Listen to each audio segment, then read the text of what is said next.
ಪೇಜಾವರರ ಮಾತು ವಿಶೇಷ ಕಾರ್ಯಕ್ರಮಕ್ಕೆ ಮತ್ತೊಮ್ಮೆ ತಮಗೆಲ್ಲ ಸ್ವಾಗತ. ಬಹುತೇಕ ನಾವು ಚರ್ಚೆಯ ಕೊನೆಯ ಹಂತವನ್ನು ತಲುಪಿದ್ದೀವಿ. ಬನ್ನಿ, ಕೊನೆಯದಾಗಿ ಪ್ರಸ್ತುತ ರಾಜಕೀಯ ಸನ್ನಿವೇಶಗಳ ಬಗ್ಗೆ ಶ್ರೀಗಳ ಮಾತೇನು ಕೇಳೋಣ. ಪ್ರಸ್ತುತ ನಾನು ಅದರ ಬಗ್ಗೆ ಹೇಳೋದಿಲ್ಲ, ಅದು ಬೇಡ.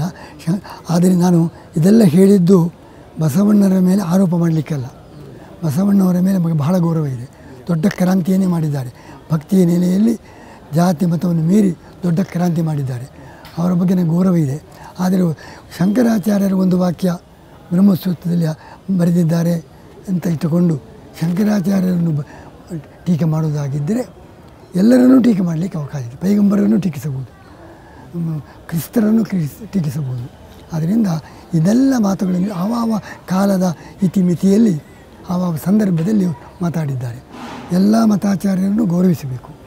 ಕೆಲವು ಮಾತು ಅಸಮಾನತೆಯ ಮೇಲೆ ಒಬ್ಬರ ಮೇಲೆ ಮಾತ್ರ ಆರೋಪ ಮಾಡಿ ಒಬ್ಬರನ್ನು ಮಾತ್ರ ವೈಭವೀಕರಿಸಿ ಇನ್ನೊಬ್ಬರನ್ನು ಹೀಯಾಳಿಸಬಾರದು. ಆ ದೃಷ್ಟಿ ಬೆಳೆದರೆ ಮಾತ್ರ ಈ ದೇಶದಲ್ಲಿ, ಈ ಕರ್ನಾಟಕದಲ್ಲಿ ಸಾಮರಸ್ಯ ಬೆಳೆಯುತ್ತದೆ. ಇದನ್ನು ಮಾತ್ರ ಒತ್ತಿ ಹೇಳ್ತೇನೆ. ರಾಜಕೀಯ ವಿಷಯ ಬೇಡ, ಸಮಯವಾಯಿತು. ಅಲ್ಲ ಯಾಕಂದರೆ ಅದೊಂದು ಪ್ರಶ್ನೆ ನೀವು ಸೂಕ್ಷ್ಮವಾಗಿ ಉತ್ತರ ಕೊಟ್ಬಿಡಿ. ಏನು ಅಂತಂದರೆ, ಪ್ರತಿಯೊಂದು ರಾಜಕೀಯ ಸನ್ನಿವೇಶ ಸಂದರ್ಭದಲ್ಲೂ ಕೂಡ ಯಾರು ಮಾತಾಡಿದ್ರು ಪೇಜಾವರ ಶ್ರೀಗಳು ಮಾತಾಡ್ತಾರೆ. ಅಲ್ಲ, ಮನ್ಮನೆ ಆದಂಥ ಬೆಳವಣಿಗೆಗಳು, ಅಡ್ವಾಣಿ ರಾಜೀನಾಮೆ. ಅದೇ ನಾನು ಹೇಳಿದೆ, ಇದಕ್ಕೆ ಕೈ ಹಾಕೋದಿಲ್ಲ. ನನಗಿದು ಪಕ್ಷಕ್ಕೆ ಸಂಬಂಧಪಟ್ಟ ವಿಷಯ, ನನಗಿದಕ್ಕೆ ಸಂಬಂಧವಿಲ್ಲ. ನೀವು ಸಲಹೆ ಕೊಡ್ತೀರ, ಅವ್ರು ಬಂದು ಕೇಳಿದರೆ ಸಲಹೆ ಕೊಡ್ತೇನೆ. ಯಾರೇ ಬರಲಿ, ಕಾಂಗ್ರೆಸ್ನವರು ಬರಲಿ, ನಾವು ಮಠಾಧಿಪತಿಗಳು ಯಾರು ಬಂದರೂ ನಮ್ಮ ಸಲಹೆ ಉಂಟು. ಬೇರೆಯವರು ಬರ್ತಾರೆ ಮಾತ್ರ ಸಲಹೆ ತಗೊಳ್ಳೋಕ್ಕೆ. ಬಂದರೆ ಹಿಂದಕ್ಕೆ ಬರ್ತಾಯಿದ್ದರು. ದೇವರಾಜ ಅರಸರು ಮತ್ತು ಇಂದಿರಾ ಗಾಂಧಿಯವರು ಕೂಡ ಬಂದಿದ್ದರು. ಅನೇಕ ಸಲ ಚರ್ಚೆ ಮಾಡಲಿಕ್ಕೆ ಬಂದಿದ್ದರು ನಮ್ಮ ಜೊತೆಗೆ. ಎಮರ್ಜೆನ್ಸಿಯ ಬಗ್ಗೆ, ಎಮರ್ಜೆನ್ಸಿ ಮುಗಿದ ಮೇಲೆ 2 ಬಾರಿ ಇಂದಿರಾ ಗಾಂಧಿಯವರು ನಮ್ಮ ಜೊತೆಗೆ ಚರ್ಚೆ ಮಾಡಿದ್ದರು.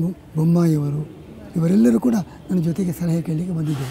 ಎಮರ್ಜೆನ್ಸಿಯಲ್ಲಿ ನಾವು ರಾಜಕೀಯ ಇದು ನಮ್ಮ ಪಕ್ಷ, ಜನತಾ ಪಕ್ಷ ಬಿಟ್ಟು ಬಿಡ್ತೇವೆ, ಬೇಡ ನಮಗೆ ಅಂತ ಹೇಳಿದರು.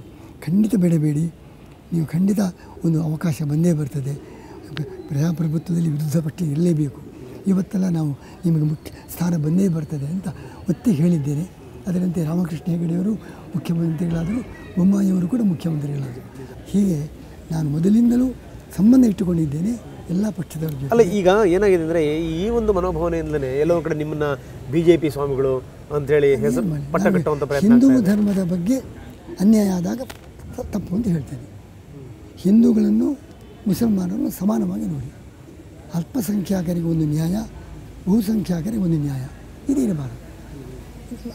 ಅಲ್ಪಸಂಖ್ಯಾತರಿಗೆ ಏನು ಸವಲತ್ತು ಕೊಡ್ತೀರಿ, ಬಹುಸಂಖ್ಯಾತರಿಗೆ ಬೇಡ. ಇಬ್ಬರನ್ನು ಸಮಾನವಾಗಿ ನೋಡಿ. ಈಗ ಅಲ್ಪಸಂಖ್ಯಾತರು ಕೂಡ ಅಲ್ಪಸಂಖ್ಯಾತರಲ್ಲ, ಎಷ್ಟೋ ಕೋಟಿ ಕಟ್ಟಲೆ ಇದೆ. ಇಲ್ಲಿ ಹಿಂದುಳಿದ ಜನರಿಗಿಂತಲೂ ದೊಡ್ಡ ಸಂಖ್ಯೆ ಹೆಚ್ಚಿದೆ. ಆದರೆ ನೀವು ದಲಿತರಿಗಿಂತ ಅವರಿಗೆ ಹೆಚ್ಚು ಪ್ರಾಶಸ್ತ್ಯ ಕೊಡ್ತಾ ಇದ್ದೀರಿ. ಹಿಂದೂ ಧರ್ಮದ ಬಗ್ಗೆ ಅನ್ಯಾಯ ನಡೆದಾಗ ಪ್ರತಿಭಟಿಸ್ತೇನೆ. ಅಷ್ಟಕ್ಕೆ ನಾನು BJP ಅಂತ ನನಗೆ ಅವರು ಇದು ಲೇಬಲ್ ಹಾಕಿದ್ದಾರೆ. ನಾನು BJPಯಲ್ಲಿ ಯಾವುದಲ್ಲ. ನನಗೆ ಹಿಂದೂಗಳು, ಮುಸಲ್ಮಾನರು ಈ ದೇಶದಲ್ಲಿ ಎಲ್ಲರನ್ನೂ ಸಮಾನವಾಗಿ ಕಾಡಬೇಕು, ಇಷ್ಟೇ ನನ್ನ ಹೋರಾಟ. ಓಕೆ ಸ್ವಾಮೀಜಿ, ಇಲ್ಲಿ ತನಕ ಸಾಕಷ್ಟು ಮಾತಾಡಿದ್ರಿ, ನಮಗೆ ಧನ್ಯವಾದ. Thank you very much. ಇದಿಷ್ಟು ಪೇಜಾವರರ ಮಾತು. ಪೇಜಾವರರು ಎಲ್ಲದನ್ನೂ ಕೂಡ ವಿವರವಾಗಿ ಹೇಳಿದ್ದಾರೆ. ಕೃಷ್ಣ ಮಠದ ಬಗ್ಗೆ ನಾವು ಕೇಳಿದಂಥ ಪ್ರಶ್ನೆಗೆ ಅವ್ರು ಹೇಳಿದ್ದೇನು ಅಂತಂದರೆ, ಕೃಷ್ಣ ಮಠದ ವಿವಾದ ಅನ್ನುವಂಥದ್ದು ಇಲ್ಲವೇ ಇಲ್ಲ. ಸುಪ್ರೀಂ ಕೋರ್ಟ್ ಇದಕ್ಕೆ ಸಂಬಂಧಪಟ್ಟ ಹಾಗೆ ಒಂದು ಸ್ಪಷ್ಟವಾದಂಥ ಒಂದು ತೀರ್ಮಾನವನ್ನು ಕೊಟ್ಟಿದೆ. ಜೊತೆಗೆ ಮುಖ್ಯಮಂತ್ರಿಗಳು ಕೂಡ ಹೇಳಿದ್ದಾರೆ, ಆ ರೀತಿ ಮಠವನ್ನು ವಶಕ್ಕೆ ತೆಗೆದುಕೊಳ್ಳುವಂಥ ಯಾವುದೇ ಪ್ರಸ್ತಾಪ ಇಲ್ಲ ಅಂತ. ಹೀಗಾಗಿ ಅದರ ಬಗ್ಗೆ ನಾನು ಹೆಚ್ಚು ಚರ್ಚೆ ಮಾಡಲಿಕ್ಕೆ ಹೋಗೋದಿಲ್ಲ ಅನ್ನುವಂಥದ್ದು. ಇನ್ನು ಅಸ್ಪೃಶ್ಯತೆಯ ಬಗ್ಗೆ ಮಾತಾಡಿದ್ರು, ಪಂಕ್ತಿ ಭೇದದ ಬಗ್ಗೆ ಮಾತಾಡಿದ್ರು. ಅದಕ್ಕೆ ತನ್ನದೇ ಆದಂಥ ವಿವರಗಳನ್ನು ಶ್ರೀಗಳು ಕೊಟ್ಟಿದ್ದಾರೆ. ಜೊತೆಗೇನು ಅಂತಂದರೆ, ಕೇವಲ ಹಿಂದೂ ಧರ್ಮವನ್ನು ಮಾತ್ರ ದೂಷಿಸಬೇಡಿ, ಬ್ರಾಹ್ಮಣ ವರ್ಗವನ್ನು ಮಾತ್ರ ದೂಷಿಸಬೇಡಿ, ಎಲ್ಲ ಧರ್ಮಗಳಲ್ಲೂ ಕೂಡ ಲೋಪಗಳಿವೆ, ಆ ಲೋಪಗಳನ್ನು ಕೂಡ ಎತ್ತಿ ತೋರಿಸುವಂಥ ಒಂದು ಪ್ರಯತ್ನ ಆಗಬೇಕು ಅಂತ. ಜೊತೆಗೇನು ಅಂದರೆ, ರಾಜಕೀಯದ ವಿಚಾರದ ಬಗ್ಗೆಯೂ ಕೂಡ ಶ್ರೀಗಳು ಮಾತಾಡಿದರು. ರಾಜಕೀಯದ ವ್ಯಕ್ತಿಗಳು ಯಾರೇ ಬಂದು ಕೇಳಿದ್ರು ಕೂಡ ನಾನು ಅವರಿಗೆ ಸಲಹೆ, ಸೂಚನೆಗಳನ್ನು, ಮಾರ್ಗದರ್ಶನಗಳನ್ನು ಕೊಡ್ತಾಯಿದ್ದೀನಿ.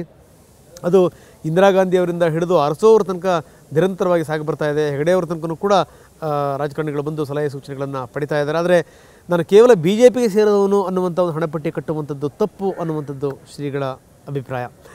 ಇದಿಷ್ಟು ಪೇಜಾವರರ ಮಾತು. ಬಹುಶಃ ಪೇಜಾವರರು ಏನು ಹೇಳಿದ್ರು ಅದು ಕೂಡ ತಮಗೆ ಮುಟ್ಟಿದೆ ಅಂತ ಭಾವಿಸ್ತಾ ಈ ವಿಶೇಷ ಕಾರ್ಯಕ್ರಮವನ್ನು ಮುಗಿಸ್ತಾ ಇದ್ದೀನಿ. ನಮಸ್ಕಾರ.